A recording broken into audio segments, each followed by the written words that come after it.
So I was saying a little bit earlier, we were considering this afternoon. Last week we had a high school parent meeting, and of course when the temperatures dropped so cold, we were talking about live streaming the meeting. When it dropped so cold, we said, you know what, we need to just go on a Google Meet. And it's all information. It's always really nice to be together in a room and to be together as a community. But so today when the snow started getting bad and the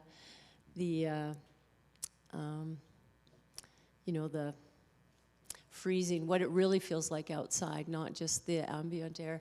When it started dropping, we talked about counseling, but the road report said everything was normal, so we kept it. But we knew when we announced live stream, we'd probably lose almost all of our audience. So thank you for being here and giving us faces to look at in our meeting. And we want to welcome all of our parents who are joining in tonight. Thank you for joining us from the safety of your home. We are starting to think, and I welcome the feedback, we're starting to wonder if maybe we should plan that our January meetings, we always have a high school parent meeting in January for the grade 9 families, and we also always have a ski trip meeting for our families in January, and it's just pure information, and maybe we should just plan that. With all the technology we have, it's an online live meeting where you can have chats and have some feedback. We might just make that plan so you guys don't have to wonder whether to come in tonight and all of those pieces. But thank you. So our purpose tonight is to talk about the ski trips that are coming up for all of our junior high students. So we'll get started here. It really is information, and for some people, a lot of families, if they've already had the ski trip experience, they know what's going on, and so they're not too concerned about the information. But if you're new to the whole experience, then we want to be able to explain what to expect, how to pack, and all the details for that. So let me open in prayer and we'll get started. So, well, Father, we thank you for the beautiful snow outside. Thank you for the weather. And Lord, thank you for the opportunity that we have to go on these adventures with our students. There's so much to be learned by really stretching ourselves. These outdoor adventures on the mountains are stretching experiences. And we want to do it in safety, but we want our students to have that. Sometimes it's a joy, sometimes it's pushing through hard things, but just really healthy pieces of getting out in your incredible creation and trying new things and building community as we do all of that and making deeper friendships. And so, Lord, thank you for this opportunity. Thank you for our families, Lord God, and that they trust us with this. And just pray that you would be with our families tonight and through this weather. And Lord, we look forward to the trips even as they start next week, that your spirit will really be evident for our students as we continue to deepen and to talk about you and to explore new activities with each other. So we praise your name, Lord. Amen. Amen. So we're talking about the grade 6 trip. Come on down if you want. We don't expect it. Yeah, good. So we're talking about the grade 6 trip, which happens during the same time as our grade 8 and 9 Fernie ski trip, which is a 2-night trip, 3 days away. And then later on, February 2nd, our grade 7 Nakiska ski day. So we're going to cover all the information for our families. People are coming from all over the world. I grew up all over the world, and so for many, snow experience is familiar, and for many, it's really unfamiliar. And there's some important pieces to know to help your student have the best experience. And it's just important for you as parents to know what do we do, how do we prepare, what's the safety like, how do we supervise, and all those pieces. So grade 6, Canada Olympic Park. It is during the school day. It is next Thursday, January 25th, to be clear. And this information will be posted on our website. The students will be leaving the school at 9. I believe that information actually wrong. They're arriving at COP at 9:45 a.m. But they arrive to school normal time. And after homeroom, will leave the school shortly after that on buses to go to COP. They will be back before the end of day next Thursday. The grade 7 students are going to have to get here really early in the morning, about 6 a.m., to make it out to Nikiska Ski Hill for their ski day. And on all of these trips, they will have lessons. So they need to be there early enough to have their lesson, get their lesson in, which will take most of the morning, and then some free skiing in the afternoon. And then hop back on the buses for the ride back to Calgary, and we'll be returning to the school parking lot at 5:45. And then the big one, this is one that when we interview grade 9 students for as they exit, and we ask all kinds of questions about their experience here.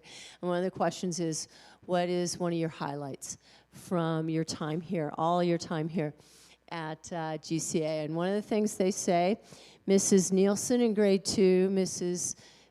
Tweed in kindergarten, and the Fernie ski trip. So it's something that students look forward to a long, long time. It starts on next Wednesday morning, and it's a 2-night trip, and we return Friday afternoon. Students will need to be here at 7 a.m., and we will be here not at normal end of day. It'll be more like 4 o'clock, could be 4:30. So parents will need to will arrange to pick up. So, most important piece, dressing for success on the ski hill. Yeah, so as Mrs. Allen said, a lot of times, or we have lots of parents who ski or have been skiing, and then we have some families who go, we're just getting used to the snow. We need to know kind of what this is about. And so we do want to go through just that we want to be dressed for periods of long exposure to the cold. How many of you guys know if it's even, if it's even a few degrees below zero, but you're out and you get wet and the wind is blowing, it can feel just as bad as -30. So we want to make sure. Someone told me the other day, their theory is there's no bad weather, there's just bad clothing. And I don't know if I fully agree with that, but I see where they're going with it. I still think there's bad weather, but so snow, I'm a little wimpy. Yeah, it's true. Anyways, I won't go down that rabbit trail. We need snow pants, and actual snow pants that are water resistant, not track pants or those really thin layers that kind of look like snow pants. You got to make sure that they're cold weather rated, that they're a good pair of snow pants, water resistant. And we let the students know when they're getting dressed, the snow pants go outside the boots to cover up, and then when they're putting their boots on, we'll talk the kids through this. It is important. The long johns and the socks go inside the boots. And even things like knee-high socks, or something at least that goes above the ankle. If they're wearing ankle socks, it can cause blisters and things like that, and it can be uncomfortable. So we want long socks, and they can get bunched up. Jeans won't work. Instead, waterproof pants or snow pants, and even underneath, usually a pair of long johns and sweatpants. Layers are great. You can always take a layer off, but you can't put on a layer if you don't have it there. It's got to be a good snow jacket, so something that, again, is rated for cold weather. Layers are best. Wool or synthetic socks, we even say, wow. So warm socks, something that's not just those really thin kind of ones that you can barely see, that just wear through in about 5 days. Gloves or mittens that are water resistant as well. I've seen before someone skiing with wool mittens, and the snow just sticks to it and doesn't go away, and then it just soaks through and gets wet. So you need those materials where the snow slides right off, where the water slides off, and where they can stay dry, especially for Fernie. Because once the clothes get wet, they're skiing again the next day, and you need to be able to get things that dry out quickly, that don't hold the moisture in. So be sure to look out for that. Gloves are hugely important, even for the Fernie trip. I suggest pack an extra pair of gloves. So if they do get soaked through on the first day, they've got a dry pair to put on the next day, and then by day 3, maybe the first pair's all dry as well. Snow goggles or sunglasses, and I always push towards the goggles, just in terms of comfort on the hill, and they don't get fogged up as easily as sunglasses, but we don't want you to feel like you have to go out and make a big purchase if this is something that's just a hobby that the kids aren't doing all the time. But I know Costco sells snow goggles, and other places as well. I think you can get a pretty good deal, and I think under $20 for a decent pair of snow goggles that just protect the eyes, but they need something. When you get flying down the hill, you need something that breaks the wind, that covers up the eyes so that they're not freezing. And then a buff or balaclava or a neck warmer. No, that's not baklava. That's the Greek dessert. The balaclava is the one that goes around the neck, and something that kind of pulls up over the nose. There's some really good ones that cover. You put them on like a toque or like a face mask kind of, and your face is open, but you can pull it up over the nose or put it down. And those ones are great because they go straight down, and the helmet can just sit on top of it. A big, thick toque doesn't work well because they have to wear a helmet anyway. So you want something thin that a helmet can fit over top of. And so those ones are the best, the ones that cover all the way from the head down to the back of the neck. So again, pretty straightforward in some ways, but we have seen kids show up with all kinds of stuff. Double check their bags when they get ready to leave that they do have all of these things still when they're headed to school that day. And we want them to be, there's nothing worse than being cold on the ski hill. It shuts down a fun day pretty quick if they're uncomfortable and cold. So the next 3 slides are more for the students, but we want to share with you one of the objectives on a ski trip. We have quite a few, but one of the objectives on the ski trip is to, again, it's a major process in helping students be independent. It's fascinating to watch a grade 7 student or grade 8 student, get off the bus at the edge of the mountain at Fernie, like, where the bus drop off is, and there are their skis, and there are their poles and their boots, and the lodge is over there, and they're kind of looking around because for their whole lives, some of them, mom and dad, have carried their equipment over to their lodge. So just the process of, I will pick up my skis, and I'm going to walk over to the lodge with them and put them on the rack, and then I'm going to take my backpack and go into the lodge, and I'm going to get changed, and I'm going to figure out where to put my backpack with the guidance of the adults around me. But it's all these independent pieces that are happening for the students. They're having to figure it out with lots of adults around them, but they're having to begin this process of, got to take care of myself. So these are some of the pieces that we talk to them ahead of time and then are talking to them all through the various days. So tips for success. In the lodge, we talk to them about where they're going to keep their bags, where do they put their bags, and often we have a little corner in the lodge, well, it's big corners actually, and this is where we're kind of setting up, and your bags need to be under here, or they need to be in the cubbies.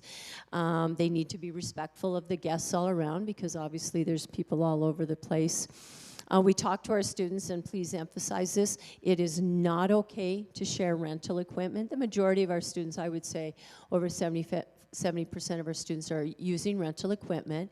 It is, as you're probably well aware, it is based on size and ability and weight, height, and so we talk to them about you can't just go share equipment. Oh, I rented skis, my parents rented skis for me. I really want to try snowboarding. My buddy doesn't mind if I try out their snowboard. We continually are telling them don't do that. You need to be using the equipment that was prepped for you. So we talk to them about that. This is school, and so we want them to have the lesson of learning. And when we first implemented this, that everyone would take lessons, some of our students that, they've been snowboarding for years are like, well, how come I have to take a lesson? Well, we try to live life here, model it here, where we can always be learning and growing. And so we're excited that, we can offer level 5 lessons for those who are veterans, and they got to explore new areas of the hills and mountains with expert skiers. So there's always room to grow, and we just think it's important for all of our students before they are starting to roam around the mountain with their friends skiing, that they are in a lesson and just, getting their feet under them and exploring the mountain a little bit with the guidance of the mountain instructors. Teachers are there to direct the students to where the lessons are. Fernie's a bit of an interesting thing because we have 200 students trying to figure out which group is with which instructor. We talk to them about how to put their lift ticket on, how to keep the little bar in case their lift ticket was to accidentally fall off. How do they have their little barcode separate so they can go and get a new ticket? We do talk about, for all of us and for liabilities, that the train park is off limits. And for those of your families that, this is a normal thing, maybe you're off at the mountains every other weekend, your students are really, really comfortable with being on the mountain and the train park is normal. life for them, we as a school will not accept the liability. So we do not let any of our students, just for liability reasons, go into the terrain park during ski trips. So that's the first slide for our Students for Success. Yeah, a few more things that we've already started to cover, things like when to come to the school. It's normal time for grade 6 is going to COP, 6 o'clock for Nikiska, 7 o'clock for Fernie on the beginning day. So just remember Nikiska and Fernie, the big trips coming early, and even earlier for Nikiska, and for COP it's just a normal school day, normal drop off and pickup, and Nikiska is that late time getting back as well, 5:45. We talk about lunches and snacks. Packing lots of food is great, and they can also bring money to purchase lunch on the hill. It isn't cheap. As you know, at ski resorts, the prices will be jacked up. The food's pretty good, but they do need to make sure there's if they're planning on buying a lunch there, they'll need at least $20 probably for a full lunch, and that would be per day for Fernie in mind, right? Yeah. Maybe this is a good time to say at Fernie, supper is provided, obviously, back at the hotel, so supper is provided on Wednesday night and on Thursday night. Breakfast, big hearty buffet breakfast is provided on Thursday morning and Friday morning. So it's just those lunches. Students are welcome to bring a bag lunch for that first day, but just those lunch times and we won't be home. We leave the hill just around lunchtime on Friday to make it back to the school just before supper time, so they'll be pretty hungry. They'll want to buy something for lunch on Friday too. Yeah, I usually get one of those big lumberjack sandwiches in the deli at Sobeys or Safeway there, the Dagwood, and just cut it up, and there's my lunch for 3 days. It's great. Just hot tips with Mr. Kennedy here. Yeah, so lots of food is good. We do encourage students, they can bring some snacks on the Fernie trip for the overnight, but we'll be talking in a little bit about how parents will need to check bags for that to make sure it's not just packed with sugary snacks and pop and all this stuff. We want them to have fun and bring some snacks for sure, but we need it in moderation too so that people can sleep. In terms of things like, we'll be talking to the kids about where do my snow boots go, because I'm not going to be wearing my actual boots for the day. I'm wearing ski boots. So we've got to direct them to those proper places where they need to keep them through the day so they can find them at the end of the day. Poles they don't need unless they're in those higher levels, some things like that. Students won't be skiing before lessons. They do need to wear a helmet. But then after those lessons, there's an opportunity for them to go off and ski with their friends, particularly for the Fernie trip especially. There's a lot of time for them to be off in groups, and we talk to them too about safety of how to do that well, not ever going off on your own, making sure it's groups of 3 or more, and staying within your own ability on the mountain, which we'll talk about too. And then in case of emergency, the lodge is our muster place. And the nice thing about these ski hills, we're there spread out on the hill in our supervisor location, skiing the runs that we're intended to. Students are marked with flagging tape so we can identify them on the hill. And then the ski patrol is there as well, as they often have many people out on the hill that they're keeping an eye on too. So we've found while skiing is a risky activity, it's something we can manage really well and have a lot of fun with. So the Alpine Responsibility Code, we're not going to read through it for you as adults, but this is something that we cover with all of our students. They will be covering it at COP. They will cover it on the bus at Nikiska before the students get off the bus, and then things that the instructors will be talking with the students at Fernie about. So, and it's a standard you see too. We have it on its very own slide, and then all of the Alpine resorts have something like the logo at the bottom, the Alpine Responsibility Code. And so if you go ahead just a couple there, I think the next one is just that's what it looks like there. So this is the trail map for Nikiska. So you can see some of the different runs. If some of you guys have probably skied there before or seen this before. And the way that we break it up is students, depending on their level, will have access to different parts of the mountain. And so for levels 1 to 3, they can access the bronze, silver, and Olympic chairs, as well as the bunny hill, and that keeps you on the lower part of the mountain. And only levels 4 and 5 can access the gold chair, and that's the one that takes you all the way up to the top and has more. It has some of those black diamond runs and more blue runs, whereas on the other lifts, they can always find a green run to make their way down the hill. At the same time, we find it so important, and that's why when we reach out to parents and say, make sure we're getting accurate skill level, an accurate number of times that they've been out before. If a student's been skiing 1 to 3 times, but they think, I'm really confident and good, we're not comfortable having them in that higher level skill, just because it does take a lot of runs to get the right level of experience. And the nice thing is with both Nikiska and Fernie, there's a ton of mountain for them anyway, where they can get all the challenge that they need at their level. So there's no need to go above and beyond with those levels. I have to tell a personal story. I grew up in Edmonton, and my parents took us skiing. We were really blessed that way. And we skied in Edmonton. You grow up, there's a place called, I don't know if it's still called Rabbit Hill, and it's one of those kind of like COP. It's on the riverbank, and beautiful little place. And I remember one Easter break, my parents decided to take us to the mountains in Alberta. So this was actually down at Castle Mountain near Pincher Creek, our very first mountain that we went to. And my dad and my older brother, 5 years older than me, they said, okay, we're going to go explore the mountain. My brother was, they're strong skiers.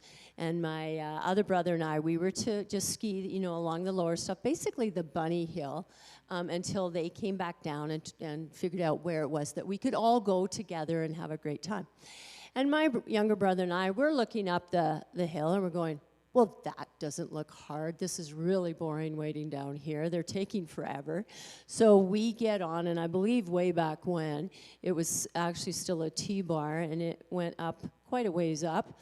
And we're going, yeah, we can totally do this. Well, if anyone's been on a mountain, when you're standing at the bottom, it does look like, oh, we can do this. When you're standing at the top of a run that's a blue, intermediate level, or a black, then you go, oh, that incline is a lot different, and maybe, well, I'm going to try it. And it's like, I can't do this at all. Well, here my brother and I, we were in so far over our heads, so we took off our skis, and we had our boots, and we were walking down the mountain. Well, lunchtime came. That was the family rendezvous time. My dad's like, my mom at the chalet, where are they? I just don't know. And I mean, it's not, back then, it was not a big hill. And they look up, and they can see these little specks slowly. Sure enough, they come ski down to where we'd barely started walking down this hill. And Dad said, put your skis on. And he took us, across, turn, back, turn. We traversed coming down. And we learned our lesson. Don't just look up and go, oh, we can do that. Anyway. We tell the kids, don't get stuck walking down the mountain. It's not fun. Yeah, and we talk to the students a lot about skiing with your friends, make new friends, skiing with people that are going to go on the right level. And that's partly why we have the level passes, because a student who, has skied 3 or 4 times and they're starting to feel pretty confident, they're not falling, and they're going, yeah, I'm ready. Well, they can't really find much black.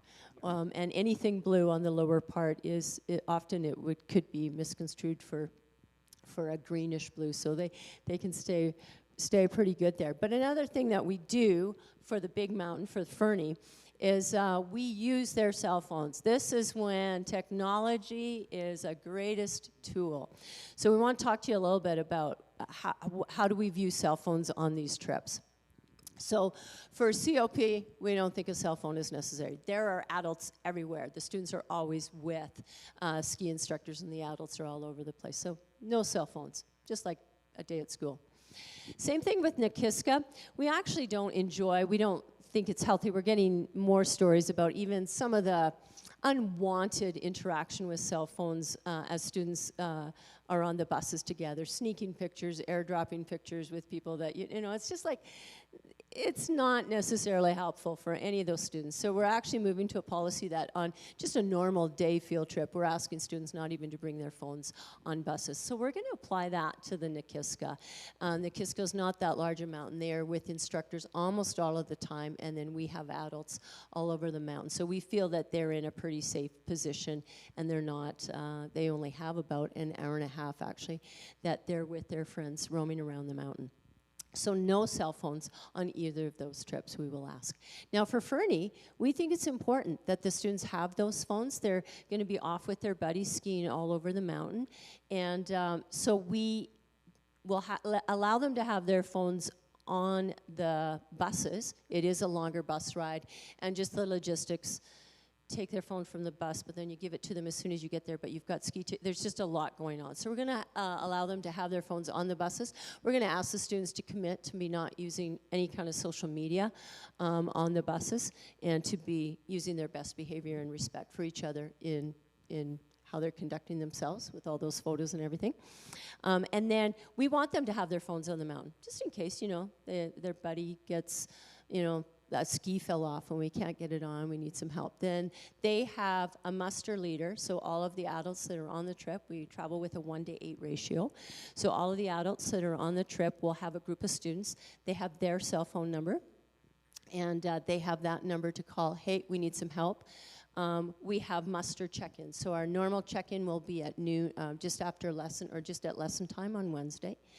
On Thursday, we will have a muster check-in, and that means they either are going to meet in person or they're going to text their muster leader and say, hey, Mr. Kennedy, it's Johnny here. I'm all good. I'm with Colton as well. Everything's good. Check. Perfect. We've heard from them. We know that they're in good shape. Then back at the hotel, we're going to ask them to hand in those phones again, because nothing good happens in a hotel room with a cell phone and 200 teenagers in Fernie. So that's just the way we've learned to live. And then they'll be given back out after breakfast, so they're back on the hill with their phones for the next day. Just want to mention, for our supervision for the trips, we have all of the adults assigned to different times that they are skiing off of a lift. So there will always be GCA staff skiing off a lift. And, you know, it's like this way, that way. So students know that if they're around this area, if they wait very long, they want to find some help, they wait very long right by the lift or coming down, they're going to see a GCA staff person come along.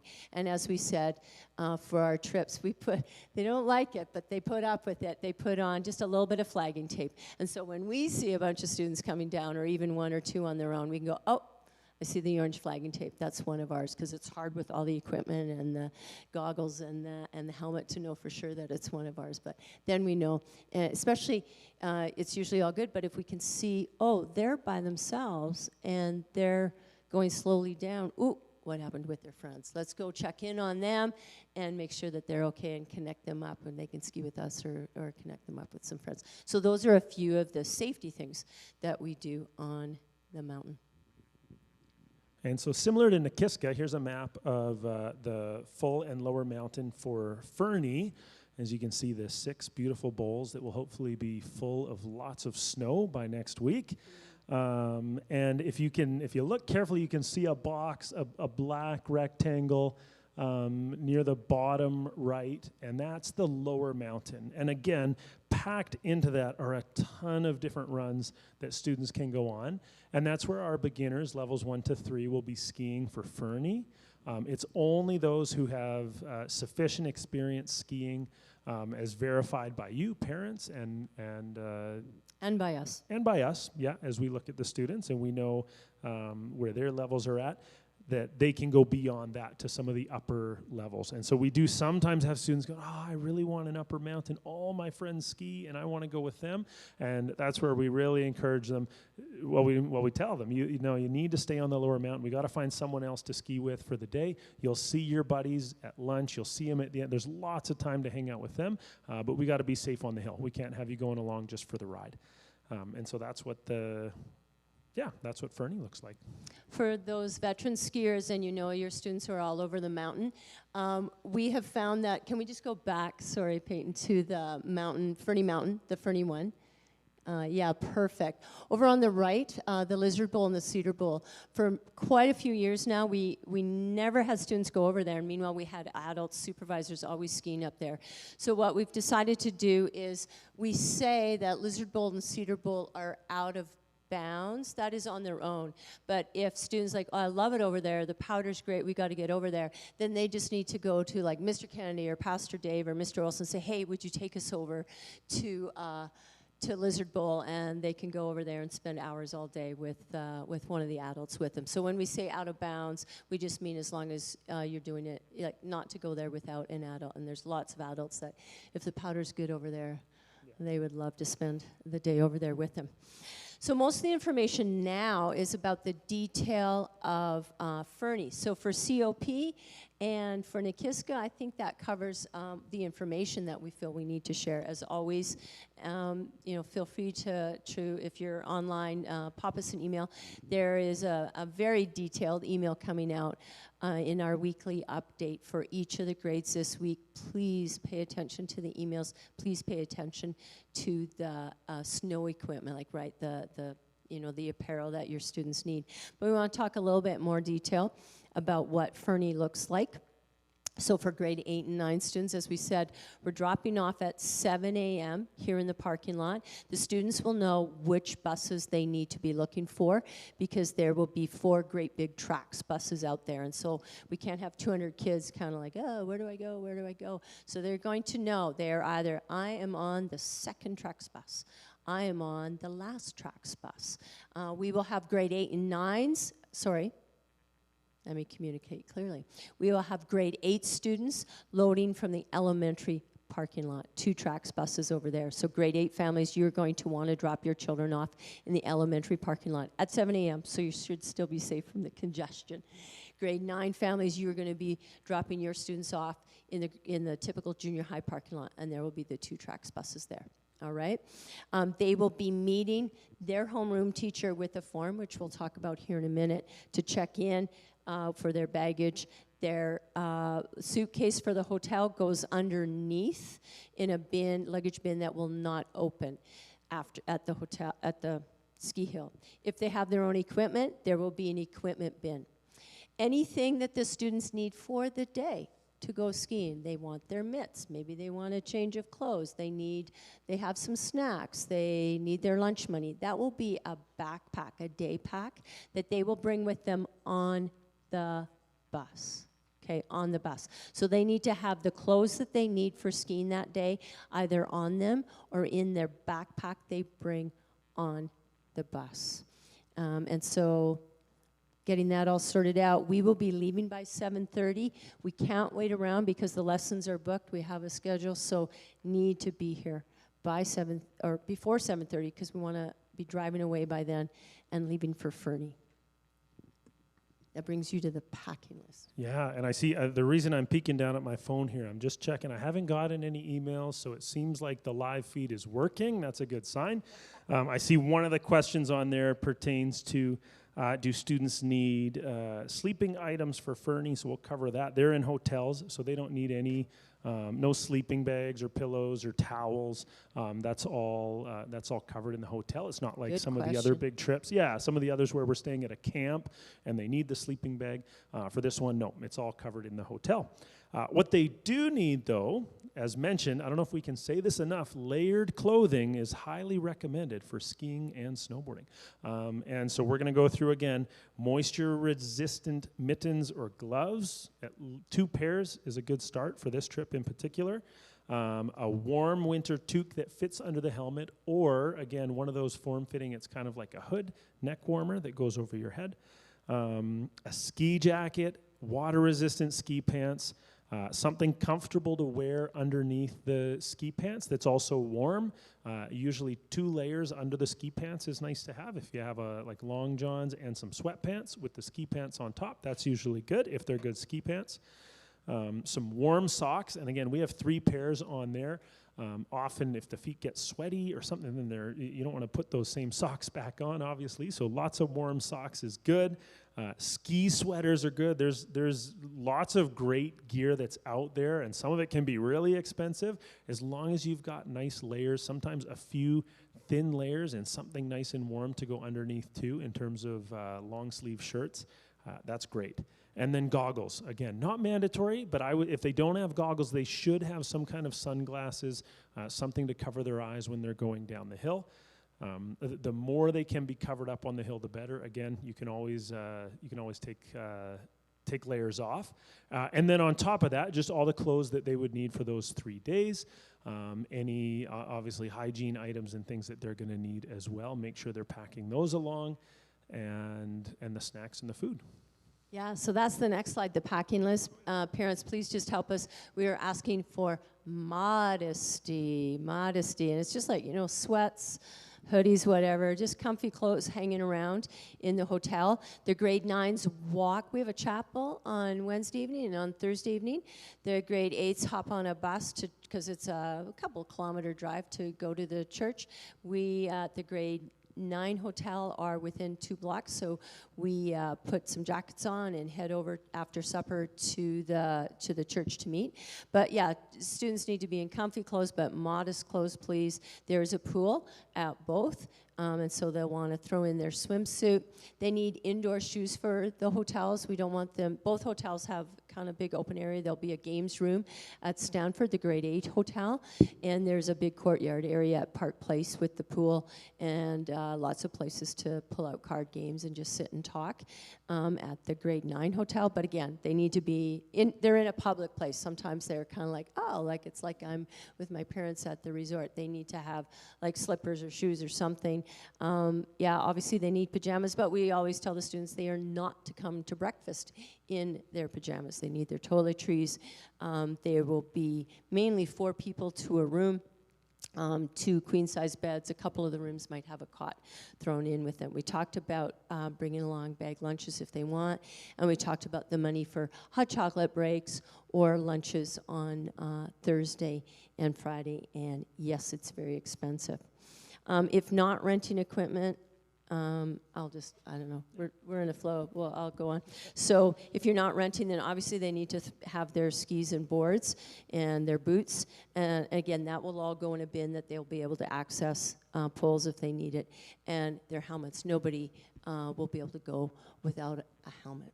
And I'll just add, I think we probably don't have it on there because we would assume, but you never want to assume, some boots or winter shoes need to be worn as well. Obviously, they're not wearing those when they're skiing and things like that, but we can't have students coming from the hotel onto the bus in flip-flops and things like that.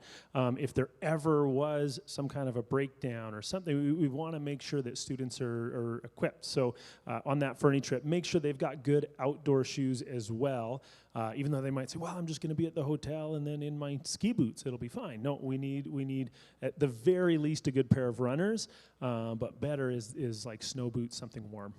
Yeah, and they're not allowed to wear their ski boots on the buses, so they have to make sure they have an alternate.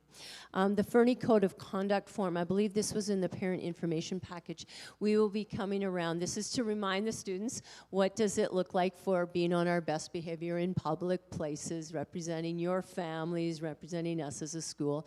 So they sometimes reminders are just helpful things. So Mr. Candy and myself will be visiting the grade 8 and the grade 9 classes tomorrow to just briefly talk through this. And then we ask the students to commit to and to sign it. And just for you to see it, they will bring it and they need you to sign off on that. So that will come home probably tomorrow, could be Friday, and needs to come back to their homeroom teachers, the Code of Conduct form. Then we have this other weird little thing that we do for grade 8 and 9 Fernie trip, and that is the luggage form, the packing form. Do you want to talk about that, or are you answering it's good. No, questions? I'm answering some questions here, but we're good.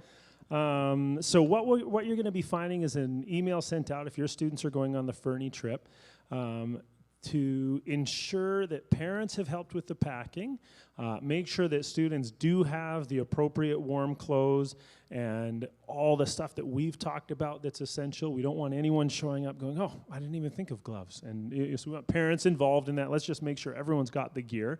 The other thing is making sure that, like we talked about before, if there are snacks, it's not like a 12-pack of Coke and these other, tons of huge bags of candy. We don't mind some of that. That's great. We know that they're going to want to have some fun and have some snacks at the hotel, but it can't be excessive. We don't want students, puking at night because they've eaten too much sugar or things like that. I'm sure there's been stories told before, and so we want parents to check that, and then also that there wouldn't be any other non-permitted substances. We talk to students about this, that if there were things like alcohol or vapes or things like that brought on the trip, we take that really seriously. Edibles is a big thing that we know is out there more now, right? And so these are the kinds of things that having a parent say, I have checked through the bag and I know that my child is good to go. If we just do it across the board, then it's just one more check in the process of saying that we take this seriously. And so the way that it works, we do need that brought to the homeroom teacher at the bus drop-off before loading the bus. And if students don't have it and parents are gone and they can't verify, we tell them, I guess we have to check your bag. We don't want to do that. So we're encouraging that you got to have that note with you so that we can just have a seamless process, and we know that, we know that it'll be good. So that's what the next slide, I think, just shows kind of what that email will look like with the packing form signed by parents. Perfect. So that covers all the information. We're really excited about it. We really believe that the students get outside, get away from the classrooms with their teachers and mentors. And there is something, for me, I think for a lot of us, there's something awe-inspiring as we stand at the top of a mountain and look down those ranges and across at the other mountain peaks, and the glory of God sometimes it's just so evident. And so we're excited for our students to be able to have fun together underneath that canopy of God's glory. And we come back at night and we laugh and we talk about God and His glory, and then hit the slopes for another excellent day together. Are there questions online that are coming from anybody? No, I think we're good. I think we covered the question that was asked there, and it looks like right now I can see 67 people online. So we do have quite a few streaming in tonight, which is great. Yeah. That's super. Well, thank you. We will close it then. If anyone here in the room has a question, feel free to come on down, and we'll answer it after closing the live stream and closing the meeting officially. But thank you. We've done this in about 35 minutes. It wasn't a race, but hopefully well worth you guys set aside the time tonight. And we might have gift cards, all you online. There might be gift cards for the parents here, who actually came. No, seriously, thank you for your time tonight. Bye. Thanks, guys.